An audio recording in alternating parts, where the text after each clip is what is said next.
Welcome to Exhuming the Truth, a podcast dedicated to cold cases, missing persons, systemic injustices, and the art of forensic science that seeks answers when silence remains. My name is Asha, and I am a forensic scientist and a criminologist, and in each episode we examine the evidence, the systems, and the human stories that are often left behind. This isn't just about true crime, it's about truth. It's about accountability, and it's about giving a voice to those who deserve to be heard. Thank you for being here, and let's jump right in. Hi guys, happy Tuesday. I hope you had a wonderful weekend. This is like a little bit bittersweet because I know it probably feels like nothing for you guys, but this is my last day of work before I take a little bit of a hiatus for my wedding, which is on Friday, which is like 4 days away, which is absolutely insane to think about. It's absolutely flown by. I am only taking from Wednesday to Sunday off, so I'll be straight back into work Monday, so there will still be an episode next Tuesday. There just won't be one on Thursday this week. While I'm on that topic, I have decided to can the podcast subscriptions all together and make them all free. And the only subscriptions that there will be are on the Facebook page, which is the subscription hub. It's $1.49 a month, and basically that just goes into supporting me and the work I do. That is the only money that I make off this. And yeah, I really appreciate everybody. Sorry, I nearly got lost for words. I appreciate everybody so much for subscribing to that and helping me help more families. And yeah, I thought it was just easier for everybody. I just really don't like the idea of like paywalling things, and I want everybody to be able to hear the stories that I'm talking about. The only thing that the subscribers on Facebook get that everybody else don't. I will add bits and pieces as we go, but at the moment they're getting early access to our special guests, knowing who they are, and they're able to ask questions. And then I take those questions with me when I sit down with our special guests and ask them on their behalf. So I will add, a bit more specials here and there, but everything has been so incredibly busy lately. I've been absolutely flooded the last 2 weeks. I don't know if it's just me and thinking because it's the lead up to my wedding that I'm so busy, but there's certainly a lot going on, and there's certainly a lot that I have to share with you after I get back. So I am having that little break for the wedding, but I am back for nearly 2 weeks in between that time off and my honeymoon. So I will take the honeymoon off, but in between that I'm back for 2 weeks, and you'll know about it because I'll be posting everywhere and uploading episodes on the Tuesdays and Thursdays. So today's episode is a little bit different, and it's not one that it's not one we've had to do before, but it's not one that we've actually been able to do before because a lot of the time we cover missing persons cases, and unfortunately a lot of the cases go cold. And as you might have learnt by now, that when a person goes missing, it only takes around 3 months for that person to become what's categorized, I suppose, as a long-term missing person. And that actually then gets passed off from whoever has it. Like, it would probably be a detective or a sergeant who has it in that first 3 months, and then they'll pass it off to the missing persons register. And basically what happens is there's no official searches done by them after that point, unless they receive any extra information that they see fit to do any more searches. So that's what we're for. We're going to keep searching. We're going to search every day. We're going to be working behind the scenes every day to help you from beginning till end. And that's why we're different. And of course, police hold a completely different stance and authority around that. And I appreciate that very much, but also in starting Exhuming the Truth, it was always my primary goal to give entire care to the families that we are working with and helping. And that is from day one when your loved one is missing. We want to support you from that day until you have resolution. And if we don't get resolution, we will be there every day.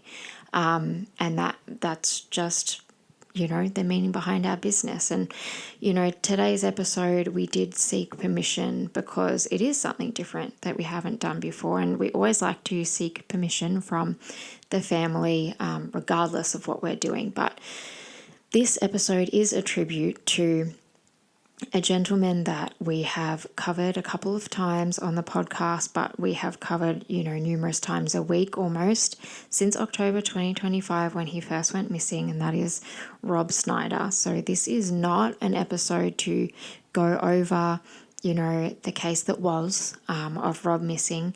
This is a tribute. This is a tribute episode. This tribute episode is for Rob himself. It's to give you a better understanding of who Rob was.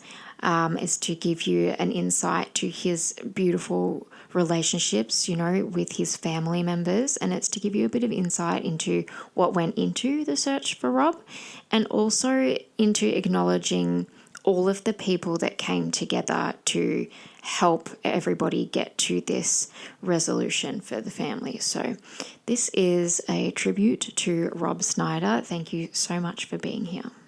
Tonight's episode of Exhuming the Truth is a tribute, and it's a tribute to Rob Snyder.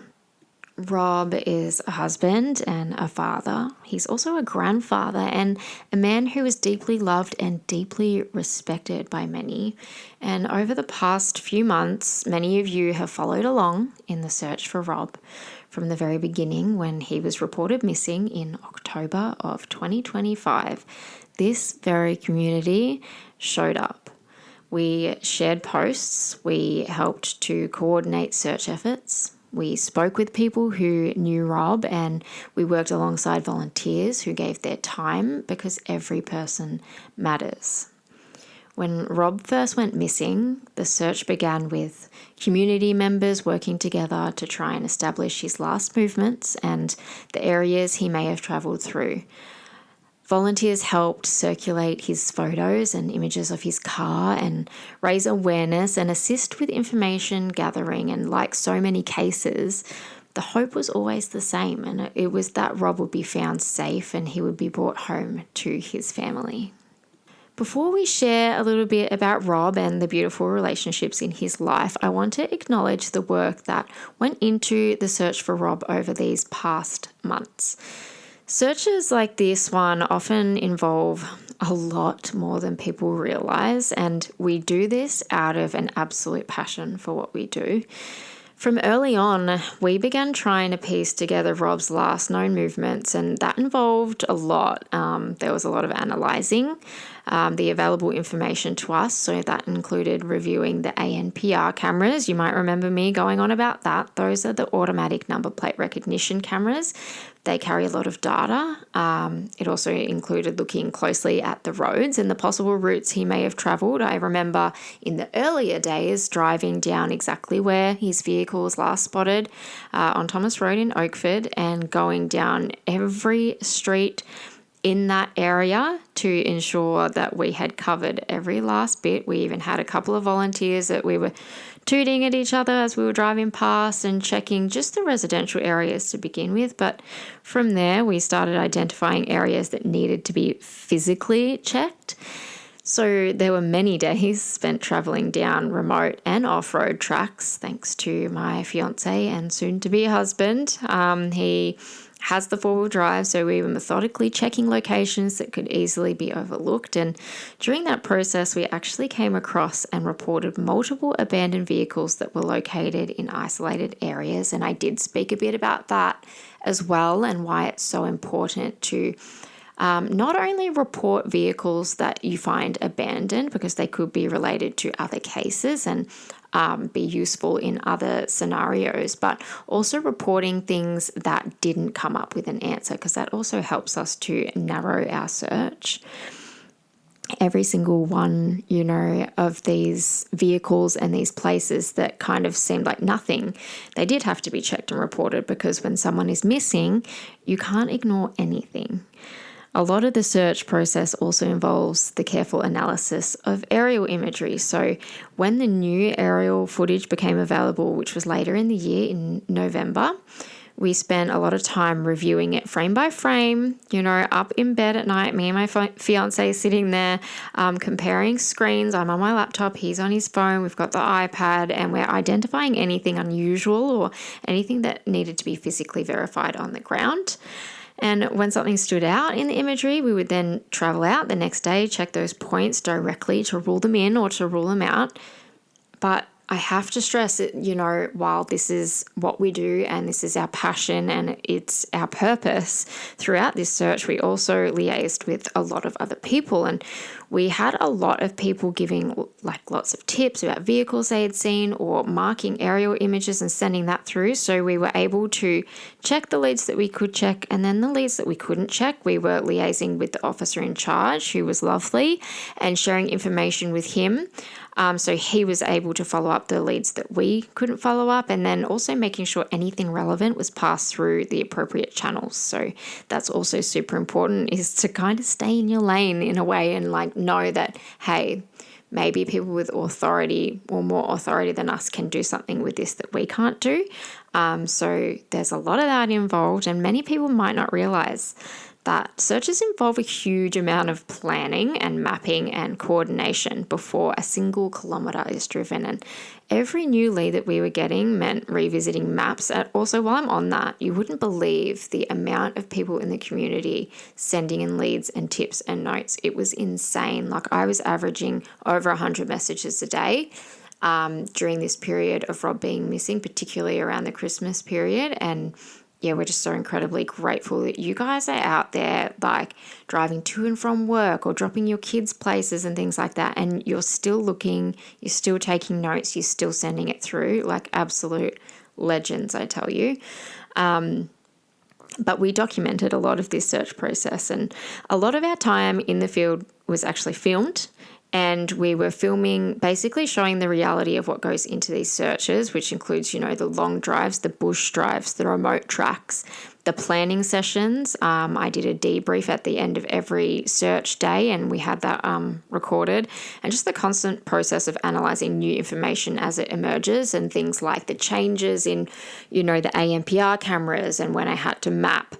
I literally drove past every power pole along one of the highways to note down where all the cameras were, and just so many things like that we did film and document, which, I may share with you one day with permission from the family if they're happy for me to turn that into something and show you guys kind of what goes into the process. But the thing is, when someone is missing, you just keep going. And the essential thing with missing persons to us at Exhuming the Truth is to keep going early on. You have to persist and push through early on. You've got to keep checking, keep reviewing information, keep updating information, keep searching for answers. And while the outcome is not the one anyone hoped for here in any way, I want Rob's family to know that a great deal of care and time and determination went into trying to find him, not just from us. We became friends with so many people in the community throughout this process, just because we were checking in with so many people daily with new information that, we've built connections and friendships through this. And this is because of Rob and because of your family. And it's brought out the best in the community in such a tragedy. And I want the Snyder family to know that Rob, he mattered to the community, and this is why people search, because people care. But I won't lie, when Rosalind passed on the news to me that Rob had been found, his vehicle was found, and then he too found deceased, I was really upset. I was upset for her. I was upset for the family. I had, this duality of being upset and also relieved for them that they were able to find closure, and that they were able to be one of the families that is a minority when people go missing, and they often don't get answers.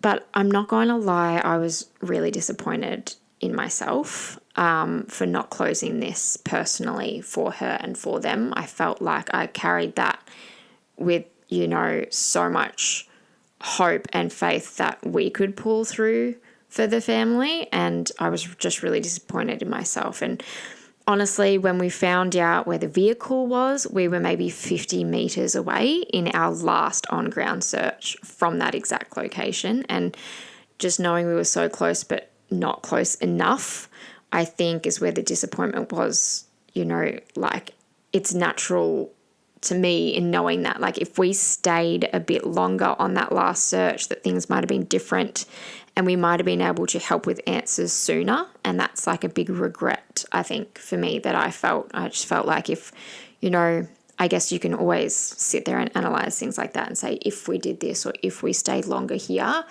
But it is a lesson in a way to know that you are always so close. Like, don't give up.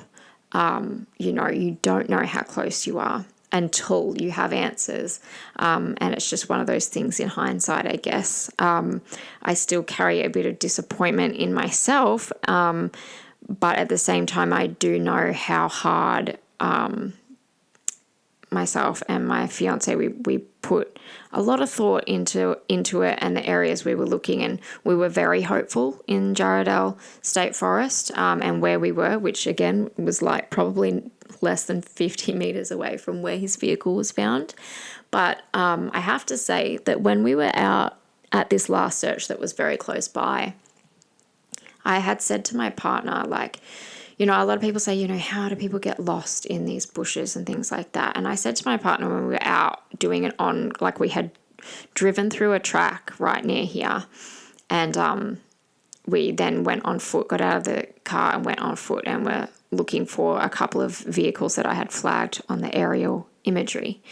And I was like so adamant that one of them was going to be Rob's car. I just felt like that was the right area. And I guess my feeling was, it was intuitive in knowing that, hey, maybe we're close, but it wasn't the right vehicle. But I did say to my partner, like, you don't understand how dense that bushland is until you're there and you're searching for someone, and it is so hard to see somebody even 10 meters in front of you in such dense bushland like that. And in hindsight, that gives me a little bit of grace, thinking, well, even if the vehicle was 50 meters away, how could you possibly have seen from 50 meters in the distance in that type of dense bushland? So lots of things to think about. But throughout this whole time, never mind us, Rob's wife, Roslyn, is such a beautiful person. Like, it's so, like, you can't imagine how difficult this would be if you were in her shoes. And for her to be so graceful and kind to a complete stranger, mind you, I am a complete stranger to her, and she was so kind and willing to put her trust in me, and all while she's carrying unimaginable uncertainty. So that says a lot about who she is and who the family are. They've all been just incredibly lovely. They're just such a great family. And something that's very important happened during these months, and Rob was not forgotten. People kept searching, yes, and we kept sharing his story. You kept sharing his story, and people kept reminding his family that his life mattered. And Rob's wife, Roslyn, recently shared the most beautiful message that she allowed me to read tonight. And I'm not going to read it in its entirety. I'm going to talk to you a little bit about it. But she started by saying how grateful she was to us at Exhuming the Truth for everything and keeping the search going and the regular posts. Now, sometimes that feels like we're not doing enough. But Roslyn said they gave her, and especially her grandchildren, the message that their poppy was important. And that choked me up when I read that, because we want families to feel that way. We want you to know that your loved one is important. I don't care about the situation, about any of the surrounding circumstances. Every missing person is equally as important to us. And for her to feel that way, and for the grandchildren to feel that, hey, my poppy's missing and he's important, well, I feel like that makes me feel like I've done my job. So thank you so much for saying that, Roslyn. But she also shared something very personal, and it was the story of her life with Rob. And it's so incredibly beautiful.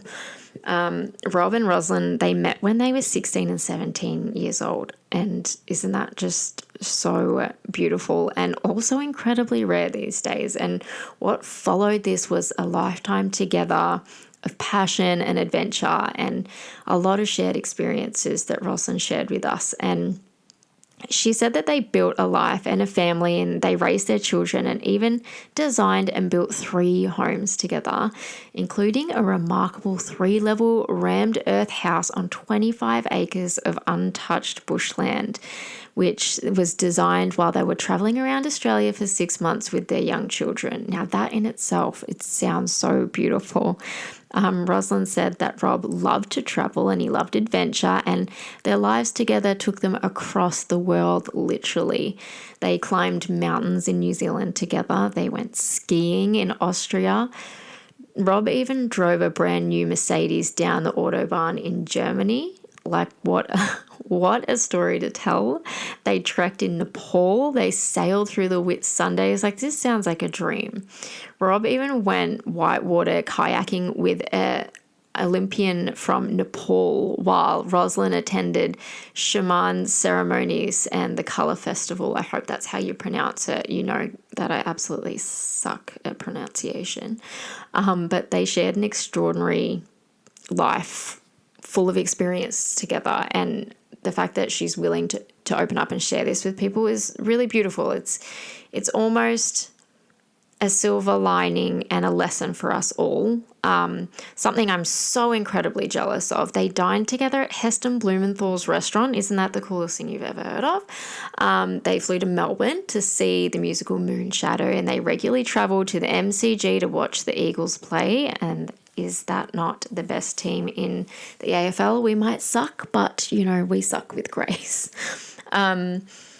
They spent 6 weeks also living in Chiang Mai, also very cool. This sounds like a very cool relationship. These 2 people together just sound like a match made in heaven. And in one story that perfectly captures Rob's spirit, Rosalind said that when she presented at the International Congress of Psychology, Rob and their son actually managed to sneak through security to watch her presentation and even stop to take photos with the security guards. And Rosalind said that this was just like him. He surprised me. Now, more recently, Rosalind said she discovered something that touched her deeply, and that was a stash of photos of her in Rob's bedside table. And just 3 days before Rob went missing, the pair were actually celebrating something super special. They had opened a bottle of champagne after finally buying a home that they both loved, and it was a peaceful place that really felt like home to both of them. And today, Rosalind says that Rob's presence is everywhere, and that Rob also had a successful and fulfilling career as an engineer, and he got to travel internationally for his work because he had such great expertise in what he was doing, and he got to travel to places for work like USA and New Zealand and like so many beautiful and interesting countries. And I have to say that when I actually initially shared with my professional colleagues on LinkedIn about Rob missing, and I was asking for advice, and I actually had numerous people that I know professionally come to me and say, "Oh, I know Rob. I've worked with him. He's a great man." So many people like coming out of the woodwork saying that I know him from here, I know him from there, I worked with him, and like what a great person he was. And it's just like an absolute credit to the kind of guy that Rob was. And from the outside, and we listen to this and we think this is a wonderful life, right? And it is, and nothing's going to discount that. But Rob's story also reminds us of something that remains hidden, and it's all too often in men. Now, Rob was 62 years old when he took his own life, and Rosalind shared that he hadn't been suicidal or depressed for years. It's something that he had experienced before, but not for a number of years. And there were deep traumas and experiences that Rob had gone through in his past that hadn't been fully addressed. And Rosalind wrote something really powerful, and she said, "When people deny or minimize their history, they minimize themselves." And I think that says a lot, because Rosalind says that Rob loved his family deeply, but sometimes he really struggled to believe that he was actually worthy of that love. Their grandchildren adored him and they called him Silly Poppy because he was always the grandfather who wanted to play and laugh and just be present in their lives. And he actually even chose to work casually later in life so that he could go and attend things like the kids' school events and their plays and ballet performances and have like the school holidays with them and spend that quality time.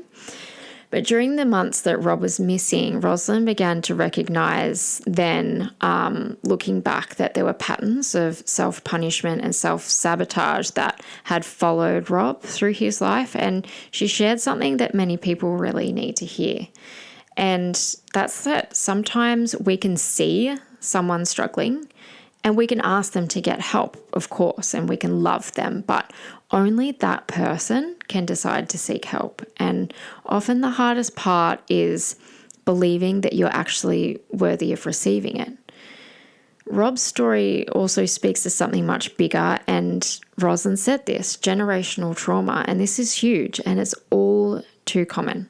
The trauma carried through families and histories, which is shaped by so many things like Rosalind pointed out, war and violence and displacement, abuse, loss and survival, and many personal things in families. Which ironically, as Rosalind said, this is something that she was very passionate about. And she spent the bulk of her life working in this space in prisons and juvenile justice and the community, and she's been helping people break those cycles. And she wants people to understand that this story is not about blame. It's about healing and it's about accepting. And she points out mostly that healing generational trauma with generational strength and love is so important. And her message, that whole message that she gave us was so beautiful, but the real morale of what she was saying is very simple, but very, very powerful. And she says, if you are struggling and if you actually feel unworthy of help, please reach out and I'm with you, Rosalind, on this, because you do deserve support and you do deserve to heal and you do deserve to stay and your loved ones deserve to have you in their life for as long as possible.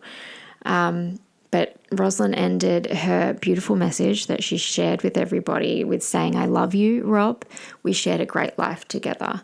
And this was a photo that I chose to post with sharing the news that Rob had passed. I picked that photo out of a couple of photos that we had because he just looked like he was genuinely happy in that photo. And Rosalind shared that was actually taken in Thailand in April of 2025. And she said that Rob looked really happy there, like truly happy to his core. And that's, of course, how we want people to be remembered for their best. And we remember tonight Rob Snyder, not for the way that his life tragically ended, but for the life that he lived and, a life that began with young love at 16 and 17. It's so beautiful, and a life that it was filled with adventure and travel and family. He had a son and a daughter. He's got grandchildren. He had a lot of laughter and love in his life. And his grandchildren, they still adore their Silly Poppy, and his life mattered. Rob mattered. He, of course, mattered to his beautiful wife and children and grandchildren. And also, I want you all to know, Rosalind and family, that Rob mattered to us and he mattered to everyone who helped search for him. And to Rob, may you rest peacefully. And to Rosalind, thank you so much for trusting us to help tell his story and to also trust us as the strangers that we were in the beginning to help you, find Rob and find closure. Before we close tonight's tribute, I also want to quickly acknowledge the people who stepped forward to help search for Rob. When someone goes missing, it's often the community that becomes the first line of hope. And over the past few months, there were so many individuals who gave their time, their energy, and their compassion to bring answers to Rob's family. And I do believe that you all contributed to the resolution for the Snyder family. And, you shared posts, you contacted us with information, you helped map potential areas, you joined coordinated searches on the ground, you sat up late at night having a look at aerial maps. We had people walking bushland, following up leads. Just so many of you who simply believed that Rob mattered and deserved to be found. And whether you physically searched or you helped circulate information or you quietly supported the family, your efforts meant more than you may ever fully realize to me as, the person behind Exhuming the Truth, and to the Snyder family. You guys are awesome. I have made so many connections, and it's brought back my faith in community, and it's just really cool, you guys, that what we are doing in people's darkest days to help. It's amazing. And searches like this are never just about finding somebody. They're about, being there for each other at a time like this. So tonight, on behalf of Rob's family and Exhuming the Truth, I want to say thank you. Your humanity matters, and I am so incredibly proud to know that people like you exist in our community. And a particular special shout out to a lovely woman by the name of Tish. She has been absolutely incredible. We have shared information and bits and pieces with each other, and, lent on each other throughout this period, trying to help so bad. And we were both equally as devastated to learn that Rob is no longer with us. But Tish has been fantastic. And there's so many of you that I could go on, but I won't tonight. I might in a bit of a Facebook post, a bit of a sappy one. But much love to everybody. Thank you so much for being here and listening to this. Thank you for all your support, and thank you for sending so much love to Rosalind and the family. And keep being you, keep being awesome, keep supporting all of the families who need us. So this is Exhuming the Truth. This is a tribute for Rob Snyder. Thank you so much for being here. I will see you after my wedding hiatus.